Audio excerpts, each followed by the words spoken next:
안녕하세요 여러분. 조신여 변호사의 법률 이야기에 오신 것을 환영합니다. 오늘은 청소년의 스마트폰 사용이 어떻게 범죄에 취약한 환경을 만들며 그에 대한 사회적 규제와 보호의 균형을 어떻게 실현시킬 수 있을지 이야기해보고자 합니다. 사실 스마트폰 과의존, 중독 현상은 청소년만의 문제가 아니라 모든 현대인들이 안고 있는 문제이기도 합니다. 하지만 청소년의 경우에는 학업 장애는 물론이고 주의력 결핍 행동 장애, 대인관계 미숙 등 한창 성장하며 많은 것을 배워야 할 시기에 온갖 부정적인 영향을 흡수하기가 쉽기 때문에 더욱 문제가 되고 있습니다. 최근 중고교생들의 스마트폰 하루 평균 사용 시간이 평일 기준 4시간을 넘고 주말에는 6시간에 이르는 등 압도적인 수치를 보이고 있습니다. 인스타그램, 유튜브, 틱톡 등 다양한 콘텐츠가 쏟아지며 일상과 스마트폰은 분리할 수 없는 시점에 이른 것입니다. 이렇듯 일상생활에 스마트폰이 깊게 스며드는 것은 중독의 문제뿐만 아니라 범죄에 노출될 가능성을 안고 있습니다. 디지털 성범죄, 인터넷상의 집단 괴롭힘을 뜻하는 사이버 불링, 성인식 부족 등 여러 가지 문제로 이어질 수 있는 것입니다. 실제로 청소년들 사이에서 충격적인 사건이 발생했습니다. 학교에서 10대 학생들이 동급생의 얼굴을 음란 음성, 음란 영상과 합성한 딥페이크 자료를 만들어 단체로 제작하고 유포한 사건입니다. 이는 한 학교에서만 발생한 것이 아니고 전국의 모든 초, 중, 고등학교에서 연이어 발생했기에 더욱 논란이 되었습니다. 2024년 1월부터 8월 사이에 이른바 딥페이크 학교폭력 신고 건수가 무려 196건에 접수되었으며 피해 신고가 늘자 교육부와 경찰이 전수조사에 나섰을 정도였습니다. 이에 대응해 정부는 7개월간 딥페이크 성범죄 집중 단속을 실시했습니다. 그 결과 범죄 혐의자 중 10대가 무려 73.6%에 이르렀다고 합니다. 이처럼 미성년자일수록 범죄 노출에 더욱 취약하고 미성년자의 경우 피해의식, 가해의식도 미성숙합니다. 게다가 범죄의 무게에 비해 법적 처벌은 약한 수준에 그쳐 사회적 공분을 사는 일이 반복되고 있습니다. 이러한 일들이 반복해서 사회적 이슈로 떠오르자 청소년 SNS 사용 규제에 관한 논의가 활발하게 이루어지기도 했습니다. 틱톡, 유튜브, 인스타그램과 같은 빅테크가 운영하는 SNS가 청소년의 스마트폰 과의존을 막기 위해 사용 제한 기능을 도입하기도 했습니다. 틱톡의 경우 패밀리 페어링 기능을 도입하였고 인스타그램은 청소년 계정을 도입하였습니다. 유튜브 역시 가족센터 추가로서 청소년의 범죄 노출 가능성을 줄이기 위한 방안을 시행하고 있습니다.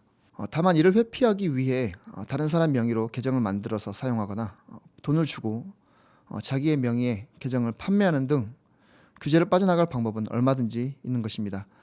규제 밖의 영역으로 빠져나갈 경우에는 이를 통제하기는 더욱 어려울 것입니다. 이제는 스마트폰 사용에 대한 법적 규제 도입을 심도 있게 검토해야 합니다. 해외에서는 청소년의 스마트폰 사용에 더욱 강력한 규제를 두고 있습니다. 프랑스는 이미 일부 학교에서 스마트폰 사용 금지 규정을 시범 시행하고 있으며 15세 미만이 SNS에 가입할 때 부모 동의를 의무화하는 법안이 작년 초 하원에서 통과되었다고 합니다. 미국 캘리포니아주는 교내 스마트폰 제한 정책 의무화 법안을 제정하였고 호주의 경우 14세에서 16세 이하의 아동 청소년에 대해 SNS 계정 개설 자체를 금지하는 법안을 연방정부 차원에서 추진할 예정이라고 합니다. 우리 대한민국에서도 청소년의 스마트폰 사용의 피해를 분명히 인식하고 분명한 대책을 강구해야 하겠습니다. 청소년은 장차 대한민국을 이끌어갈 미래 세대입니다. 대한민국의 미래가 바로 이 청소년들에게 달려있는 것입니다. 멀지 않았습니다. 불과 10년, 20년밖에 남지 않은 것입니다. 그리고 현재의 청소년이 10년, 20년 뒤에는 자녀를 가질 것이고 그들의 자녀들을 양육하게 됩니다. 중독이 되물림되어서는 안 되는 분명한 이유입니다. 세부적 대응 방안으로는 첫째, 플랫폼의 책임을 더욱 강화해야 하겠습니다. 청소년을 규제의 대상으로 볼 것이 아니라 이는 어른들의 책임이고 기업의 책임일 것입니다. 요즘은 기업의 사회적 책임이 중요한 시대입니다.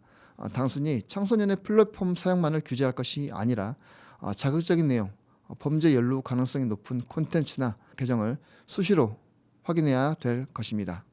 두 번째로는 법적 처벌을 강화해야 하고 단순히 솜방망이 처벌에 그칠 수 있으므로 청소년에게 유해 정보를 제공하는 업체에게도 책임을 물어야 하겠습니다. 무엇보다 금전적 손해배상이 가능하도록 되어야 합니다.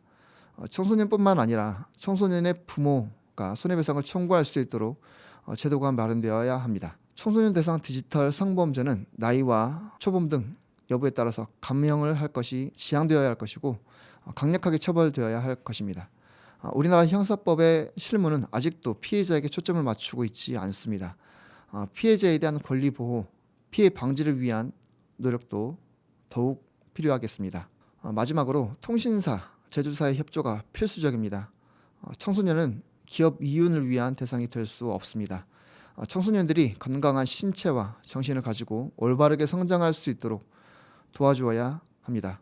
우리의 자녀가 스마트폰으로 인한 범죄 피해자가 될 수도 있겠지만 범죄 가해자가 될 수도 있습니다. 외양간은 소 잃기 전부터 고쳐야 합니다. 잃어버린 소는 다시 사오면 그만이지만 우리의 자녀를 그리고 다음 세대로 하여금 그와 같은 시행착오를 겪도록 방치하기에는 너무나도 소중한 존재들입니다. 스마트폰은 청소년들의 일상 속에서 뗄 수 없는 존재가 되었지만 이 기계를 어떻게 사용하느냐에 따라서 미래는 달라질 수 있습니다. 스마트폰으로 인하여 발생하는 범죄, 중독 문제들을 공론화하고 이를 해결할 방안을 마련해야 합니다. 청소년의 스마트폰 사용 문제에 관하여 심도 있게 고민하고 해결 방안이 도출될 수 있기를 진심으로 기원합니다. 지금까지 법률사무소 약속의 조신영 변호사였습니다. 감사합니다.